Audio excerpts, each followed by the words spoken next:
अस्सलाम वालेकुम फ्रेंड्स, उम्मीद करता हूँ कि आप सब खैरियत से होंगे। Welcome to my channel Fahad medical. आज हम बात करने जा रहे हैं टाइफाइड फ़ीवर का इलाज कैसे किया जाता है। टाइफाइड फ़ीवर अगर पॉजिटिव आ जाए तो कौन सी मेडिसिन जो हैं जिनका इस्तेमाल करके हम इससे निजात हासिल कर सकते हैं, हम तंदुरुस्त हो सकते हैं। आज की वीडियो आपके लिए नहायत इन्फॉर्मेटिव है, आपने वीडियो को फुल वॉच करना है क्योंकि इस वीडियो में मैं टाइफाइड बुखार के मतलब तमाम इन्फॉर्मेशन आपके साथ शेयर करने जा रहा हूं और इसमें कौन सी मेडिसिन यूज़ की जाती हैं, कौन से इंजेक्शंस यूज़ करवाए जाते हैं।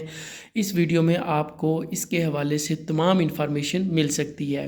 तो मज़ीद आगे बढ़ने से पहले जो मेरे चैनल पर न्यू है वो इस चैनल को ज़रूर सब्सक्राइब कर लें क्योंकि इस चैनल पर मैं आपके साथ तमाम हर किस्म के मेडिसिन के हवाले से इन्फॉर्मेशन शेयर करता हूँ।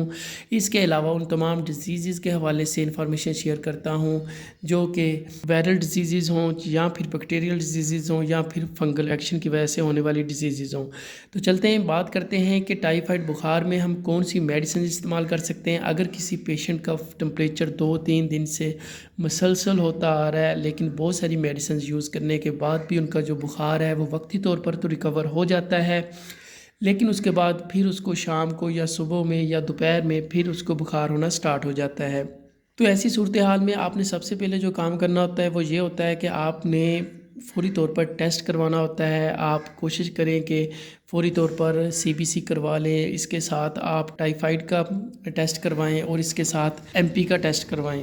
अगर इस टेस्ट के बाद आपका टाइफाइड जो है पॉजिटिव आ जाता है तो अब आपका जो ट्रीटमेंट है वो कौन सा होगा, कौन सी मेडिसिन इस्तेमाल करवाई जाती हैं और कौन से इंजेक्शन जो हैं वो इसमें यूज़ हो सकते हैं। खुदा न ख्वास्ता अगर किसी पेशेंट का टाइफाइड जो है ये पॉजिटिव आ जाता है, ये नहायत ही ख़तरनाक किस्म का बुखार होता है। इस बुखार को बर वक्त कंट्रोल करना नहायत ज़रूरी होता है क्योंकि इसका दौरानिया थोड़ा सा लंबा होता है। ये 10 से लेकर 15 दिन तक भी बुखार जा सकता है। इसके अलावा इस बुखार में पेशेंट को बहुत ज़्यादा मसाइल से दो चार होना पड़ता है। बाज़ औक़ात कुछ पेशेंट्स जो हैं उनकी डेथ भी हो सकती है। तो लिहाजा इस फ़ीवर को आपने नॉर्मल नहीं लेना कि जिस तरह मौसमी टेम्परेचर होता है तो ये भी रिकवर हो जाएगा। तो चलते हैं, बात करते हैं कि टाइफाइड में कौन सी मेडिसिन इस्तेमाल की जाती है। टाइफाइड अगर किसी पेशेंट का पॉजिटिव आ जाता है तो आपने सबसे पहले टैबलेट जो इस्तेमाल करवानी होती है वो सेफिक्साइम 400 mg की टैबलेट होती है। इस टैबलेट का आपने पेशेंट में इस्तेमाल करवाना होता है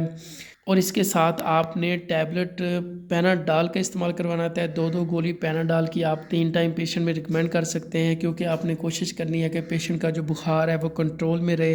बुखार को आपने तेज़ नहीं होने देना। अगर आप बिलफ़र्ज़ किसी पेशेंट का बुखार जो है वो तेज़ हो जाता है तो आपने स्पंचिंग के ज़रिए उसका टेम्परेचर जो है ठंडी पट्टियों के ज़रिए आपने उसका टेम्परेचर जो है वो कंट्रोल करना होता है ताकि आपका जो पेशेंट है वो सीवियर कंडीशन में ना चला जाए।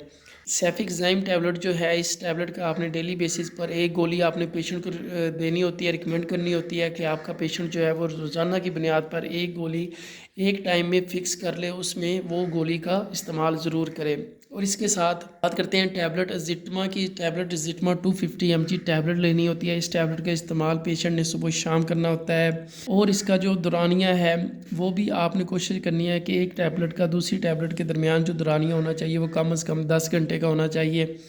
और इस टैबलेट का इस्तेमाल आपने 7 से लेकर 10 दिन तक लाजमी तौर पर जारी रखना होता है।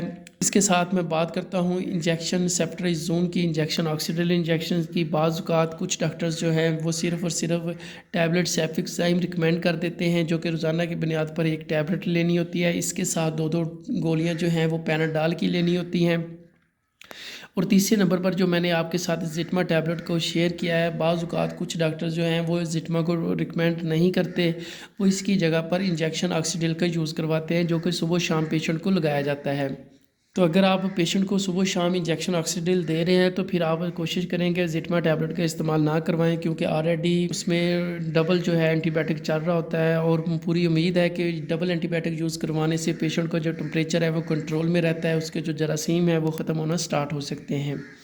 तो इसके साथ हम एक इन्फ्यूजन की बात करते हैं। अगर आपके पेशेंट का टेम्परेचर डाउन नहीं हो रहा, उसको बहुत ज़्यादा टेम्परेचर होता जा रहा है, मेडिसिन भी यूज़ हो रही हैं, इंजेक्शन ऑक्सीडिल भी लग रहा है, लेकिन फिर भी आपका पेशेंट है वो کمپلین کرتا ہے کہ اس کے جسم میں بہت زیادہ درد ہے، اس کو بہت زیادہ ہیڈیک ہو رہا ہے، تو آپ نے ایک انفیوژن جو ہے پیراسیٹامول انفیوژن یعنی کہ پرواز انفیوژن، جس کا فارمولا پیراسیٹامول ہوتا ہے 100 ml کا یہ انفیوژن ہوتا ہے، اس انفیوژن کو آپ نے آئی وی اسٹیٹ دینا ہوتا ہے پیشنٹ کو۔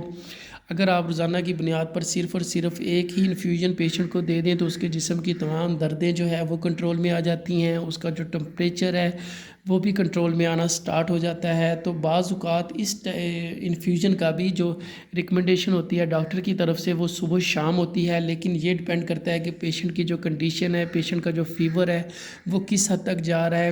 اگر پیشنٹ کی باڈی کو ڈبل پرواز کی ضرورت ہے کہ ایک صبح لگانی پڑے اور دوسری شام کو لگانی پڑے تو تب ریکمینڈ کر دی جاتی ہے، ادروائز ایک ہی انفیوژن جو ہے وہ دن میں کافی ہوتا ہے۔ اس کے ساتھ آپ نے کچھ احتیاطیں کرنی ہوتی ہیں۔ پیشنٹ کو آپ نے کوشش کرنی ہے کہ فروٹس کا زیادہ سے زیادہ استعمال کروائیں، نرم غذا کا استعمال کروائیں، کیونکہ اس بخار میں بعض اوقات معدے کا انفیکشن ہو سکتا ہے، معدہ اپسیٹ ہو سکتا ہے، پیشنٹ کو بہت زیادہ وومٹنگ ہو سکتی ہے، پیشنٹ کی جو سکن ہے اس پر ریشز وغیرہ آ سکتے ہیں، تو لہٰذا آپ نے اس پر پریشان نہیں ہونا۔ آپ نے اپنا ٹریٹمنٹ جو ہے وہ ڈاکٹر کی ہدایت کے مطابق آپ نے جاری رکھنا ہوتا ہے۔ انشاءاللہ آپ کا پیشنٹ جو ہے ایک ہی ویک کے اندر اندر آپ کو شو کروائے گا کہ اس کی جو کنڈیشن ہے، جو اس کی حالت ہے وہ بہتر ہونا سٹارٹ ہو چکی ہے۔